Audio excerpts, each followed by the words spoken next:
My name is Jim Black. I'm from the Nossal Institute for Global Health at the University of Melbourne in Australia.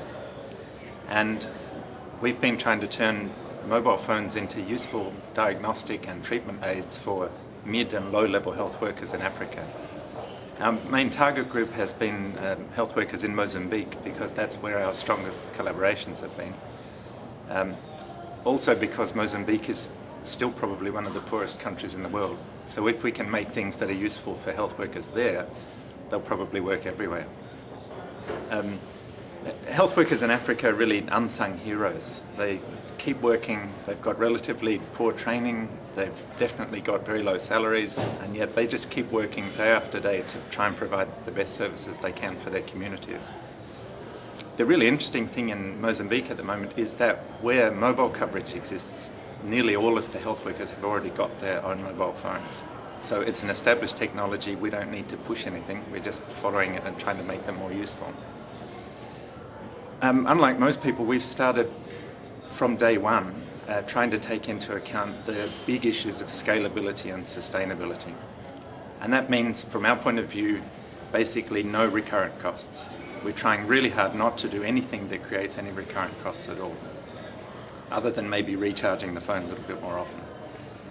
So the other thing in the Mozambican setting is that there really are no free time. There is no free time by expert specialists. So we've just abandoned the idea of passing data from the point of care to anywhere else. You really need to give the answer then and there on the spot to the health worker. So that means we can move in two directions. One thing we've been doing is building a suite of small applications that run on the phone itself that assist in improving the existing health worker processes. For example, we've written a little application that makes it much easier to count the respiratory rate in a child in whom you suspect pneumonia. We've built a small application that calculates how many drops per minute your intravenous drip should run at to give a defined amount of intravenous fluid in a certain period of time. Not only does it do the calculation, but the screen of the phone begins to flash yellow at the appropriate rate. So if it says you should be giving 42 drops per minute, the screen is flashing 42 times per minute.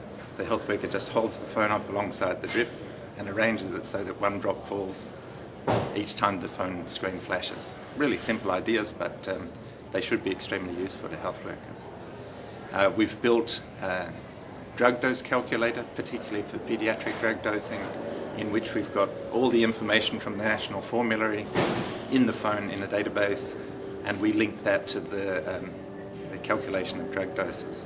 So basically the health worker chooses the drug and the indication and is told immediately what to put on the prescription pad. But really, maybe the most exciting thing we're doing is building new devices that link to the phone and make them into better diagnostic aids. Particularly a new pulse oximeter. We're aiming for a very low cost to help in the diagnosis of pneumonia. And we've also been building an ECG machine that will cost something less than $5.